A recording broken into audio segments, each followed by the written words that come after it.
No matter where you come from, no matter where you're going, here's a place where you can take comfort in the knowing that whether if you've come to stay a while or just passing through, this door is open to you. Come and let's be silent. Come and share a hug. Come, let's pray together. Come, love and be loved. From the blissed out to the turned out, from the pampered to the abused, this door is open to you. Come on in. Come on in. Come on in. Come on in. The God in us recognizes the God in you. The God in you. Whether you're black or white, gay or straight, Christian, Buddhist or Jew, this door is open to you. Good morning, Unity Renaissance. Happy Easter. Let's stand for our first song.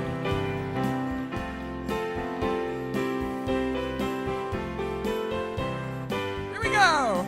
Christ the Lord risen today.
Welcome to Unity Renaissance. Happy Easter, everybody. Hope you're feeling great today. I'm actually recovering from a week of really pretty severe laryngitis, but my voice is back today. Praise God. Hallelujah. I am filled with the Spirit. We had a really wonderful Holy Week here, so many great activities, beautiful Maundy Thursday service. I'd like to particularly thank Richard, who led the service that evening, as well as Shelley Myers, our beautiful prayer chaplains, Lily Scott singing. It was a beautiful sacred time together. And then on Friday evening, for Good Friday, a very small but enthusiastic group of us watched Godspell. It was such a fun, uplifting time. And of course, yesterday we had our pancake breakfast. Thank you to our men's group for providing that. And then all the little angels started contributing to create the flower wreaths for today, to stuff the Easter eggs with candy, and to clean this place up a little bit. So you may notice that the windows are a little bit brighter and cleaner, and the narthex shining extra bright. So thank you to all of you who contributed and made this week so very special. Well, this morning, as Richard and I were having breakfast, we looked out our back window, and I kid you not, we saw a bunny rabbit. And so it just sort of raised that age-old question of, how did the Easter bunny get here? Like, really, what is that all about? And so this is what I believe is the best explanation of how we got to the Easter bunny. It takes a minute. The teacher being reflected on the page. You get the idea. Anyway, now it all makes sense, right? Well, unity is positive, practical, progressive Christianity. We follow the teachings and the example of our way shower, Jesus, in seeking to more fully love ourselves, love God, and love one another. From that beautiful, inclusive consciousness of love, here in Unity, we honor all paths to God, all names for God, and all expressions of God. In case you ever forget, each and every one of you, beautiful, radiant souls shining so brightly today, each and every one of you, and those of you at home as well, is an expression of God. And we know that when we realize that about ourselves, when we connect with that divine light within us, and when we behold it in one another, that beautiful light just grows and grows, and it shines out ever more brightly to light up the world. Our vision at Unity Renaissance is, together, a spiritually awakened world, living in peace, love, and joy. And we are manifesting that vision through our mission, which is, together, we transform lives that transform the world. Let's begin our time of transformation this morning in prayer. I invite you to close your eyes and take a deep breath in, filling your lungs with the beautiful energy of this Easter morning. Release and let go into the allness of spirit. We are so grateful as we come together this lovely Sunday morning. We're so grateful to be celebrating such a momentous occasion together. We're grateful for all of the teachings that have been handed down to us that guide us in our spiritual journey. And so we affirm a beautiful, moving, and meaningful service today, knowing that each of us will hear and learn and realize what we most need to know in our own spiritual path. And for all of these blessings, for Easter Sunday at Unity Renaissance, we are so grateful. Thank you, God. And so it is. Amen.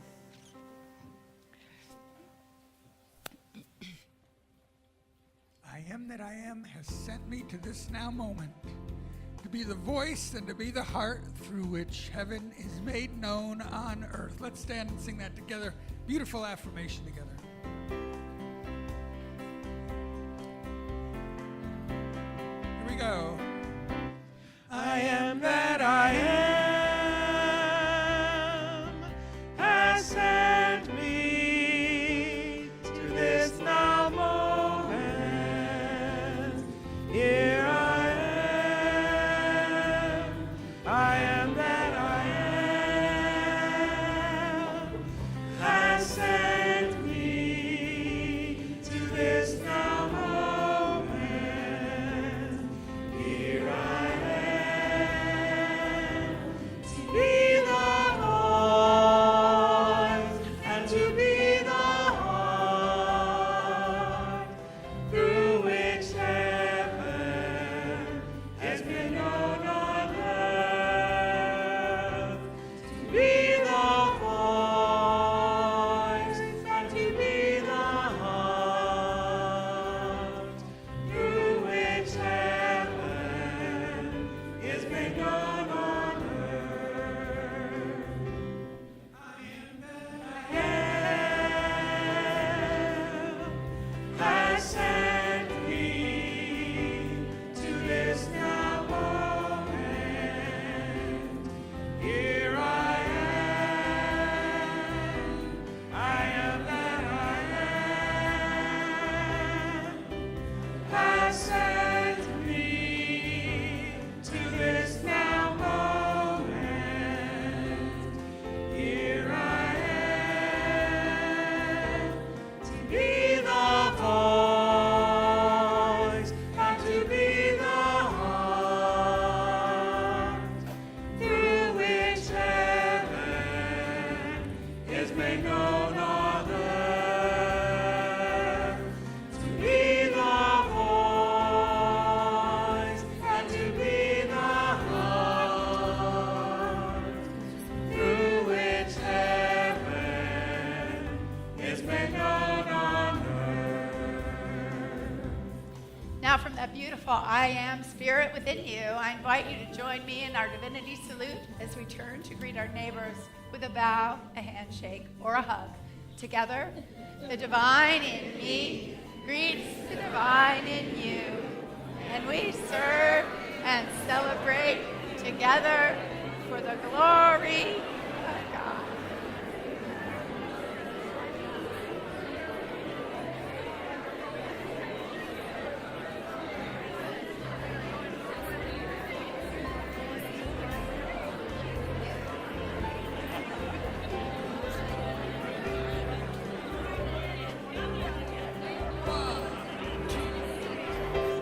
I am that I am,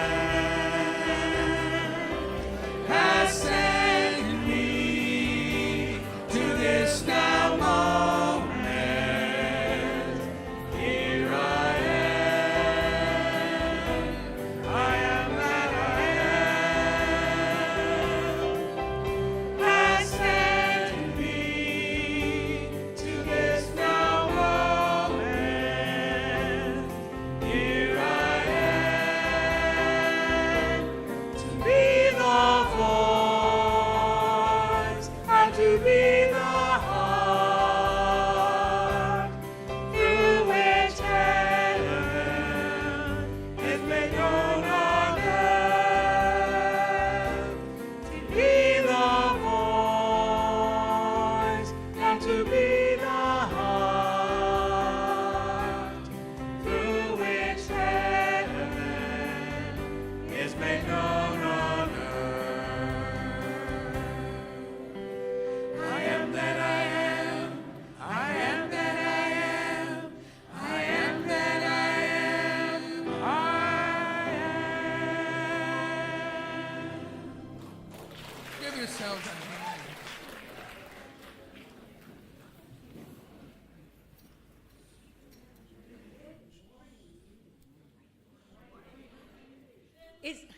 Hello there. Is that amazing energy that we all just co-created with that song? You know, not only are we the hands and the feet of the Christ within, acting through and as us in every moment, but the voice and the heart, you know, of peace and love and light that comes out into our community. And each and every one of you, each and every one of us has that, and we get the joy of bringing it out. How cool! So it's just great being here with you this morning. So hi, hi, I'm Heidi Kohlberg. I am a joy-filled, grateful, excited member of Unity Renaissance, and it is a blessing to spend the morning with each and every one of you. Thank you all for being here, spiritual family. So, daily word. Our word for today is Easter. Will you please join me in exclaiming our affirmation? I am resurrected into the life, light, and power of God. The Gospel of Matthew shares that the women who discovered the empty tomb on Easter morning left the tomb quickly with fear and great joy and ran to tell his disciples. On the way, Jesus appeared to them, saying, "Tell my brothers to go to Galilee. There they will see me." Charles Fillmore explains, every time we rise to the realization of eternal, indwelling life, making union with the Father mind, the resurrection of Jesus takes place within us. On Easter Sunday, I rise from the tomb of limitation. I follow Jesus to Galilee, the rich consciousness of vitality that becomes mine when I fully accept my Christ nature. I am resurrected into the life, light, and power of God. Today's reading was inspired by Matthew chapter 28, verse 10. Then Jesus said to them, "Do not be afraid. Go and tell my brothers to go to Galilee. There they will see me."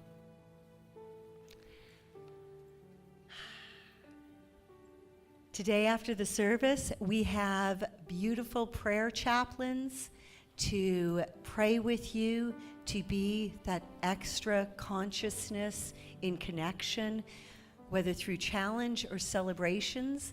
They can be found in the chapel outside the narthex to the left. So please find them there if you'd like to share prayer. And we've got Grace and Debbie and Sam, who are our chaplains this afternoon. And so please, they will stand and you can recognize them by their lovely stoles. Now, will everybody, yeah, good. Isn't it awesome they do that? Now, please, everybody stand so we can share in the Lord's Song.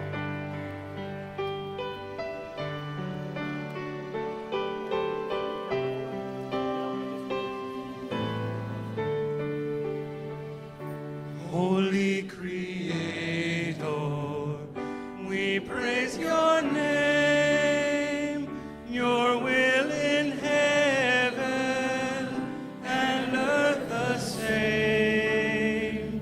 Supply our need, Lord, from day to day. Let your forgiveness guide our way. Lead us away from temptation's call. Deliver us, Lord, into your fold. For all the kingdom, power, and praise, with you began and with you stays. Holy Creator, Our Father, who art in heaven, hallowed be thy name.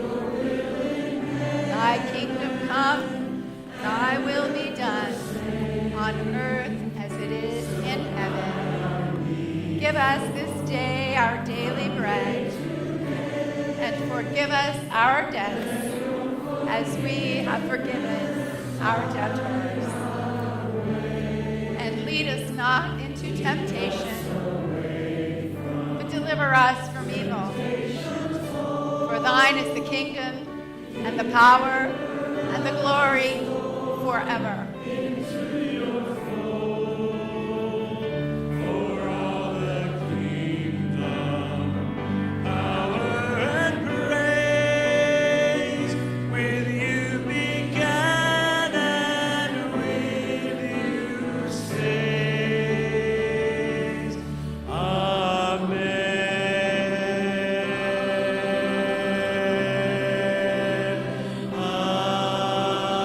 Amen.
Today is Easter, one of the most sacred days on the Christian calendar. And what we often don't realize is that without Easter, we probably never would have known about Jesus. So Bible scholar Marcus Borg writes, if Jesus' story had ended with his crucifixion, he most likely would have been forgotten. Another Jew crucified by the Roman Empire in a bloody century that witnessed thousands of such executions. And so the resurrection set Jesus apart. And it also provided a more agreeable conclusion to the story of his earthly life. Because let's face it, after the so-called Good Friday and his crucifixion, it kind of looked like the bad guys were going to win. It kind of looked like the imperial rulers and their collaborators were going to have the last say. But God's justice prevailed. Through the resurrection, God said yes to Jesus and no to his executioners. And it was this powerful lesson that the domination systems of the world do not have the last say, that ultimately good triumphs. Well, in Unity, we also draw symbolic meaning from Easter. Actually, Good Friday and Easter, death and resurrection together, represent the path to a transformed self. You see, we are continually dying to an old way of being and being born into a new way of being. Now, think about this for a moment. This happens throughout our lives, does it not? We notice it particularly like if we've lost a loved one, or perhaps we have lost a job. Maybe we've gone through a divorce. Perhaps our living situation, our living conditions have changed in some big way. In each case, an old identity dies so that a new one can be born. And so this becomes the pattern as represented by Good Friday and Easter, this pattern of death and resurrection, of dying and rising. Well, this may sound a little bit different from what you typically hear in a Christian church about Easter. Maybe some things you haven't heard emphasized before. And that is largely because in Unity, we very much focus on sort of the symbolic meaning. We work at deriving the lessons from these teachings and how do we apply them in our own lives. And so we focus kind of deeper into the message there. We're a little bit more interested, I would say, in the teachings of Jesus versus the teachings of the church about Jesus. So it's kind of that difference that people often notice when they come into a new thought church. Well, as I see it, the resurrection was really the fork in the road. That Jesus' followers at that time came to a crossroads. So imagine them after the resurrection, and without a doubt, the question that must have been confronting them was, well, what now? Right? Like, now what? What does all of this mean?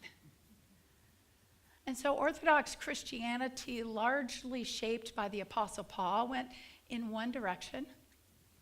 And that direction was towards worshiping Jesus as the great exception.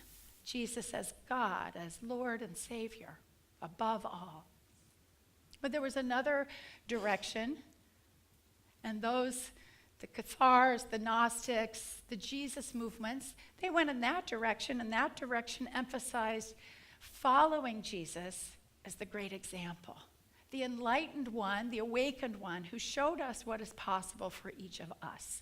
A very big differentiation there. And of course, all of these schools of thought still exist in one form or another today, and all draw legitimacy from scriptural writings, although not necessarily the same writings and not necessarily interpreted the same way. So Orthodox Christianity, or more traditional Christianity, tends to rely pretty heavily on the canonical Gospels, Matthew, Mark, Luke, and John. And without a doubt, there are absolutely beautiful writings in there. In fact, I pulled from them this morning in the Daily Word. Really inspiring words. But I think it is worth remembering that all of those Gospels were written decades after Jesus' death. by people who were not eyewitnesses. Does that surprise anybody? It shocked the heck out of me. I used to think these were 4 dudes who hung out with Jesus and wrote it all down and then put it out there, right?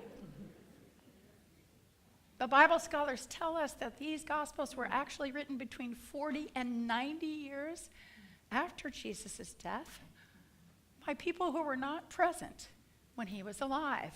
But rather, each evangelist was sharing what they had heard in their own community, what we call the oral tradition, the stories that they had heard about Jesus and his teachings and his life and his death.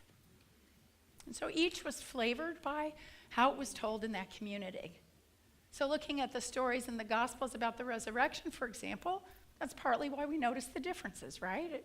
Most people sort of gloss over these, but if you were to lay them out side by side, you would see where there are differences. For example, who discovered the empty tomb? How many people were there? Who showed up for that? And was there one angel in the tomb, or were there 2? And did Jesus tell his disciples they could see him in Galilee or in Jerusalem, or both? So there's some discrepancy on the details. But of course, there's also a lot of consistency. The consistency being that the tomb was empty and that Jesus had risen. But here's one consistency that is often overlooked. That every one of those canonical Gospels says the first person to whom Jesus revealed himself as the risen Christ was Mary Magdalene. Mary Magdalene. So if any of you are still harboring the old thoughts that she was a prostitute or a woman of the night or whatever you want to call it, you need to let that go, because the Catholic Church has. I'm serious. In 1969, they tried to correct the record. Oh, well, it looks like we made a big mistake here. And in fact, they recognized her as the apostle to the apostles. Wow, that's a pretty wide swing. So keep that in mind. It's going to come in handy a little bit later on in this talk. So the earliest of the Gospels written was the Gospel of Mark, said to have been written about 40 years after Jesus' death. And the original writing in Mark about the resurrection was only 8 verses long. Summed it all right up in 8 verses. And so listen to what the last line was of those 8 verses. So this is after, in his telling, Mary Magdalene, Mary the mother of James, and Salome go to the tomb and find it empty. And there's a man in white robes in there, and he tells them that Jesus has risen and that he's going to Galilee to go tell the disciples that they can see him there. And then it says, last line, so they went out and fled from the tomb, for terror and amazement had seized them, and they said nothing to anyone, for they were afraid. The end. Really, can you imagine that? I mean, what kind of ending is that? They didn't tell anybody. They were scared. That was that. Well, evidently, the early Christians didn't feel very satisfied with that ending either, because in the early part of the 2nd century, they added 12 more verses onto Mark. We're talking now about almost 100 years after Jesus' death. And it was in those additional 12 verses that they described Jesus being seen by his disciples, Mary Magdalene being the first. And they also included the Great Commission, telling Jesus telling the disciples to go forth and spread the good news throughout the world. And those additional verses also describe Jesus' ascension to the right hand of God. So we think about the timing of that, we could see how the seeds of Orthodox Christianity were already being sown as the church was in the process of being formed. So let's contrast that with a different gospel.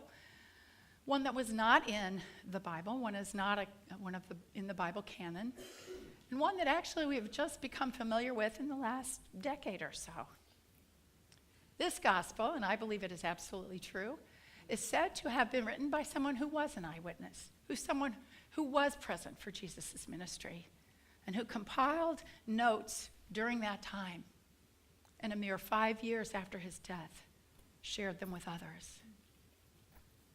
This is the gospel of the beloved companion. what we know as the gospel written by Mary Magdalene, or as she's referred to in the gospel, Miriam the Magdala. And the word Magdala means tower, tower. And that was the adjective that Jesus used, the name that Jesus assigned to her. So in this account, in the Gospel of the Beloved Companion, this telling of the resurrection, Miriam goes alone to the tomb that Sunday morning, and she finds the stone removed from the entrance. And then it says, stooping and looking in, she saw that the tomb was empty, and the linen cloths were scattered where the body had been laid. Yet she did not enter in, but remained standing outside at the tomb weeping. And hearing a noise, she turned around and saw a figure close by. Because of her weeping, she did not know that it was Yeshua, Jesus. Then Yeshua said to her, "Woman, why are you weeping? Who are you looking for?" She, supposing him to be the gardener, said to him, "Sir, if you or another have carried him away, tell me where he is laid, and I will go and take him away." Yeshua said to her, "Miriam." She turned and, overcome with joy, said to him, "Rabboni," which means teacher. And from there, Jesus tells her to go and tell the disciples about what she has seen and heard, what he has shared with her. And so she goes home and she tells her family and friends, and word gets out to the disciples, but frankly, the disciples have sort of fled all over the place. They dispersed out of fear of the priests and the Pharisees, but word gets out to them. And by the end of the week, they all gather in Bethany, presumably at Mary Magdalene's home. And there they proceed to talk about the death of Jesus. And all of the attention in that gathering is on what did he say? What was he trying to tell us? What are we to learn from this? Nobody asks, where did the body go? Or what does its disappearance mean? And in fact, at one point, the disciple Peter says to Miriam, "Sister, we know that he loved you more than any other among women. Tell us the words of the rabbi, which you remember, which you know and understand, but we do not, nor have we heard them." Miriam then proceeds to share with them the words that she was given from Jesus. She shares with them, she talks about an ascension, but not his ascension, our ascension. She describes what he told her about our rising in consciousness, how we rise in consciousness, and his detailed description of every step along the way, the challenges that we face, the false beliefs that we must let go of in order to continue to rise in awareness. It is, again, this pattern of dying and rising, letting go and moving higher in our consciousness. And then she shares with them that Jesus showed her a vision. It was a vision of a great tree. And this tree was rooted in the earth, which is our body, and extends upward to the crown, which is the kingdom of the Spirit. There are 8 boughs on this great tree that Yeshua indicated to her. And each of those boughs offers a fruit that is to be eaten in its fullness, totally taken in. And between each of the boughs, there is a gate and a guardian. And that is the guardian is offering up challenges for those who wish to pass. In other words, there's sort of a realization that you go through in order to rise to the next level. And so with that, I'd like to invite our readers to come forward as they share with you in this vision that Jesus shared with Miriam what those 8 boughs are that we climb in our ascension.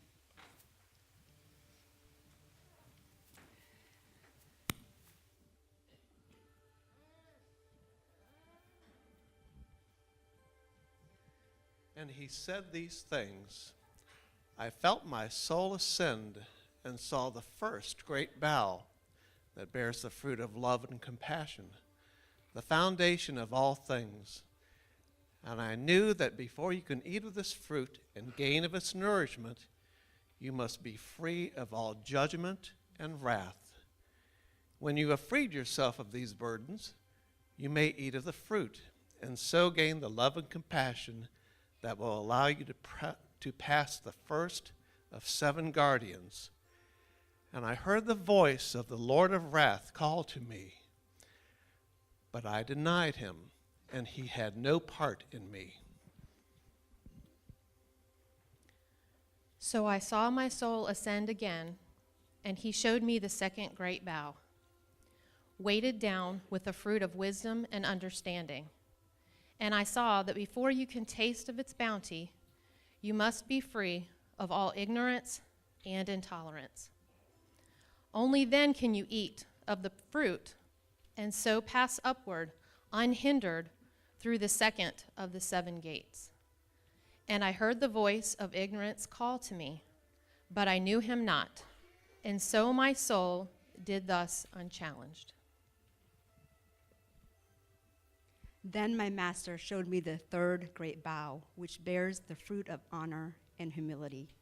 Only when free of all duplicity and arrogance may you partake of its nourishment. And arrogance called to me, saying, you are not worthy, go back. But my soul was deaf to him, and so moved onward and upward into increasing light. And then there was the 4th bough, blossoming with the fruit of strength and courage. And I heard him tell me to eat this fruit, you must have freed yourself from the weakness of the flesh and confronted and conquered the illusion of your fears. And the master of the world stood before me and claimed me as his own, but I denied him, and he had no part of me.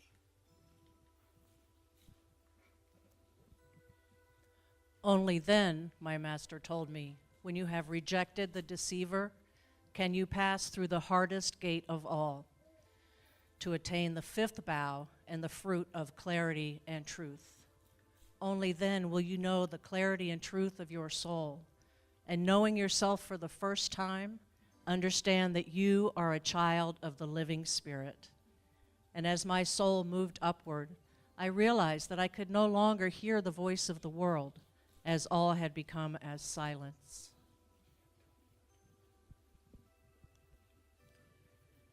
Then, in the light above, I saw the 6th bough, the one that bore the fruit of power and healing.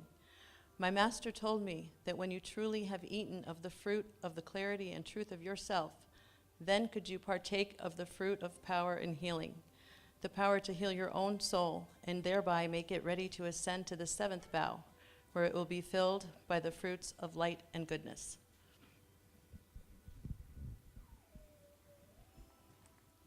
And I saw my soul, now fierce of all darkness, ascend again to be filled with the light and goodness that is the Spirit.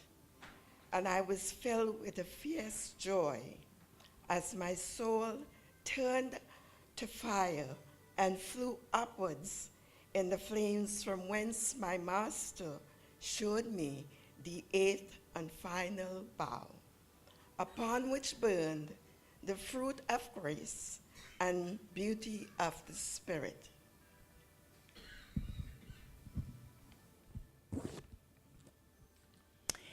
And I felt my soul and all that I could see dissolve and vanish into a brilliant light, in a lightness unto the sun. And in that light, I beheld a woman of extraordinary beauty, clothed in garments of brilliant white. The figure extended its arms, and I felt my soul drawn into its embrace. And in that moment, I was freed from the world. And I realized The fetter of forgetfulness was just temporary. From now on, I shall rest through the course of time of the age in silence. And then, as if from a distance, I heard my master's voice saying, Miriam, whom I have called the Magdala, now you have seen the all and have known the truth of yourself, the truth that is, I am. And now you have become complete in the completion. And thus the vision ended.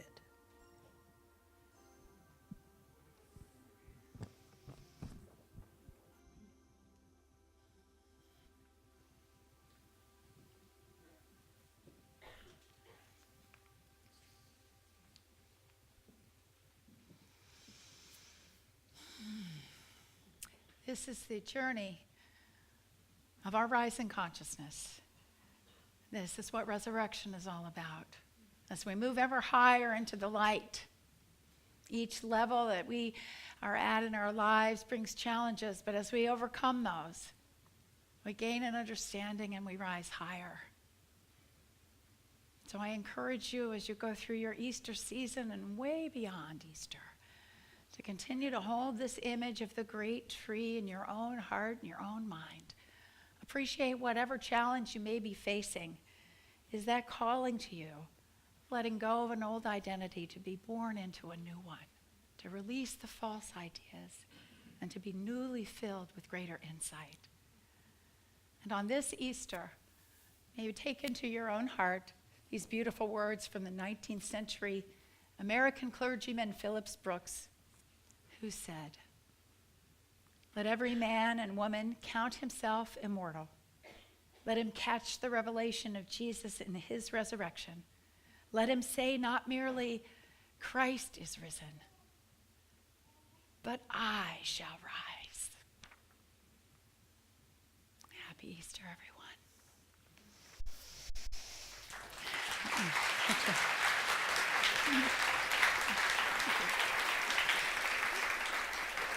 Let's just take a moment to center ourselves as we prepare for our floral wreath processional. Let's take a moment to breathe into this perfect moment.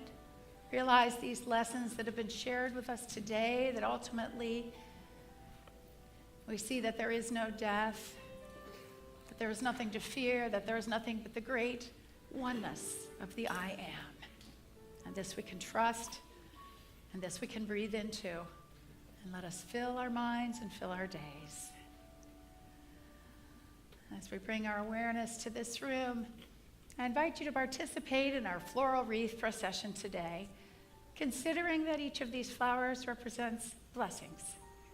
And you will be guided to take the right and perfect flower for you. Consider it a blessing for you from the Christ presence. And you might think of it as the next bough, as the next blossom on the branch of the bough that you are rising into. And so with that, I'll invite our ushers to guide you from coming forward from the back to the front. And please just come down the aisle, and let's have 2 rows. And you'll just come down this way, go around, and have a seat.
those of you watching at home, I hope you give yourself the opportunity to go out in nature a little bit today and maybe select that perfect leaf or flower or something that represents a gift from the Christ presence, especially for you. I'd like to thank Denise Beckwith in particular and her beautiful team of folks for creating those amazing floral wreaths for us today. Denise, thank you. Thank you, thank you, thank you.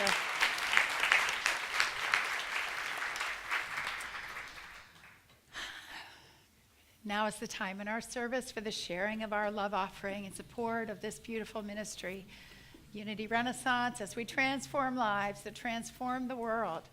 I invite you to give from that deep place of gratitude within you, knowing that every single bit that you give makes an enormous difference. And also remember that if you would like, you can give via text message on your phone. You simply text the word give to 540-418-1228. Go. That's fine.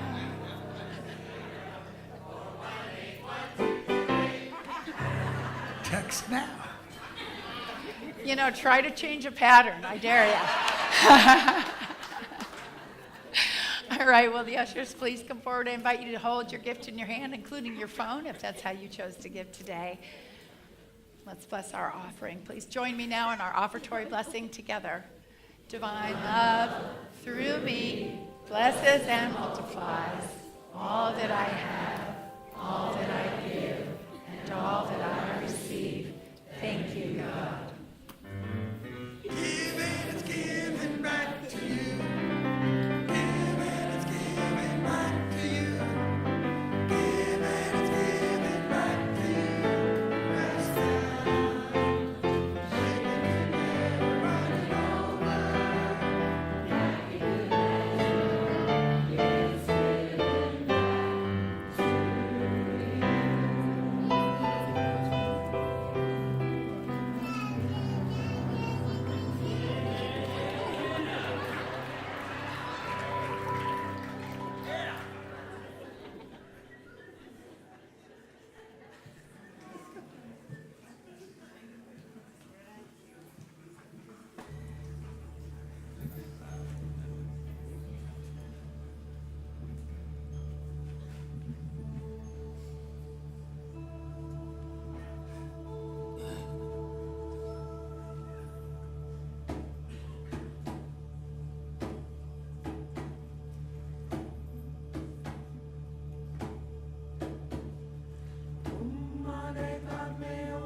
Dang, that feels good, doesn't it?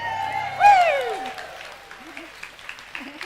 Awesome job to our Uni Renaissance singers and Shelley Merrill. We're so grateful. Whew. All right, ushers, please come forward. Let's just take a moment to turn within to gratitude, feeling the overflowing blessings of this day. Such abundant love, such abundant joy. Sweet Spirit, we're so grateful for this time together, for this ministry, for each and every beautiful light that is a part of Unity Renaissance. We're grateful for these gifts so generously shared today. Grateful for the gifts and for the givers. And we are grateful for the joy of giving to what we truly love. And now we send these gifts forth to do God's work in the world through us. Thank you, Sweet Spirit, and so it is. Amen. Thank you. Appreciate that. Today we have a special presentation. It's a little bit bittersweet because today is Shelley Merrill's last day here. She is actually our choir director. Come on up here, dear heart. She is moving to Connecticut in order to take care of her father. This is her finale performance as the choir director, and what a finale that was.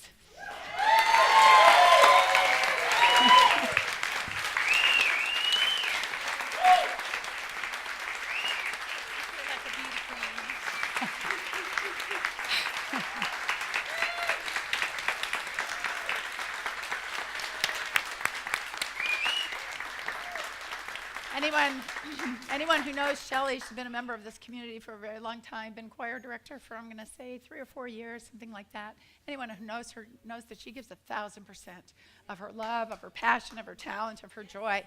And you have left a legacy here because of that, and we are so grateful, Shelley. Thank you. And don't be a stranger.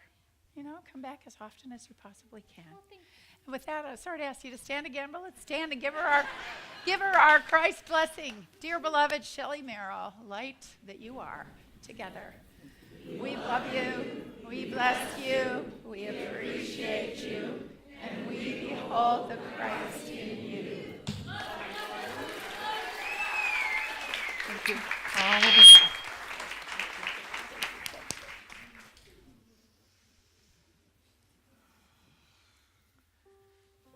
Now is the time in our service when we welcome those who are new to Unity Renaissance. If you're here today for the first, second, or third time, we invite you to raise your hand nice and high so the ushers can see it, holding up the appropriate number of fingers, 1, 2, or 3.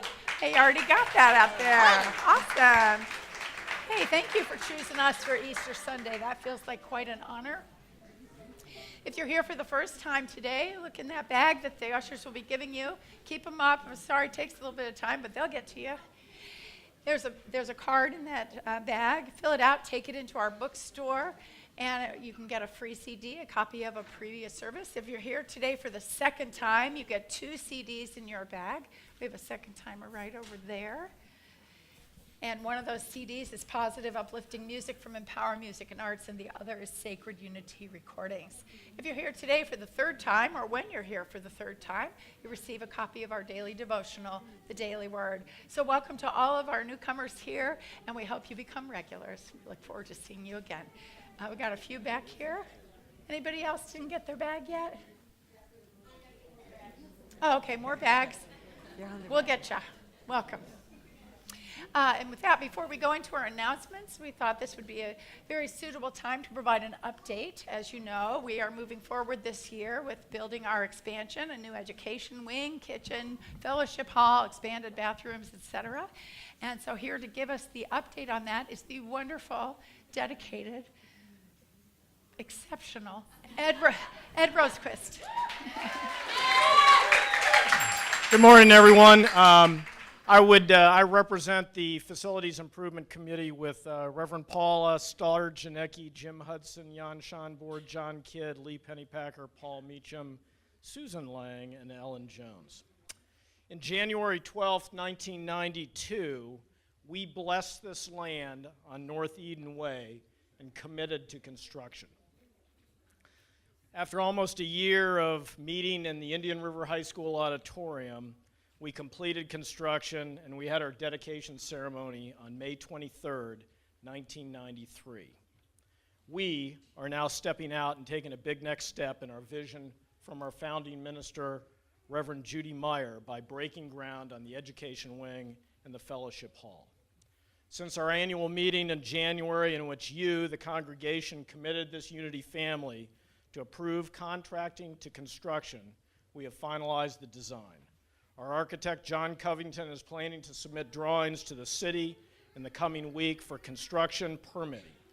This includes 5,193 square feet of new construction and over 3,000 square feet of existing building, which is currently 7,200 square feet, which will be modified.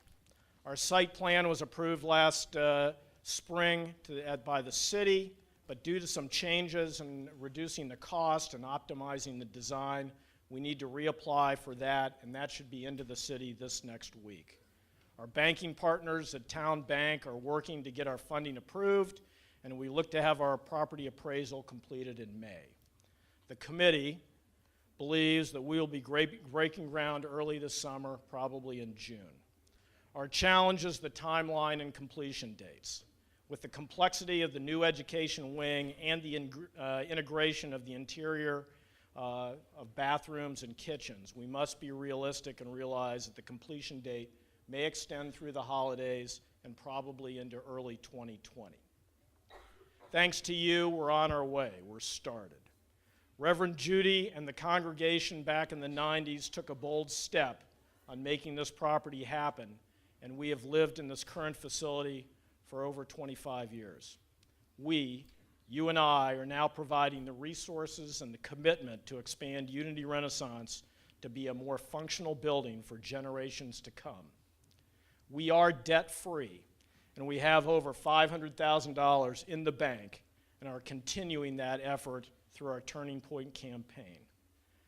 I look forward to next Easter, when I'll be cooking pancakes next Saturday, or next to that Saturday, up in our expanded kitchen, and filling our new classrooms with our incredible young people that will be readying for an Easter egg hunt.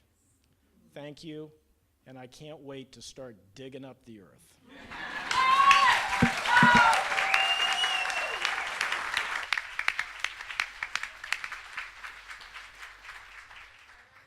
Oh, Ed's thanks. You know, this is all because of you and all of your generosity, all of your love in our breakthrough campaign, and now continuing with our Turning Point campaign. And this vision is coming into fruition. So it's very exciting. Glad you're here to be a part of it. Yeah, the perfect timing to talk about it with the transformation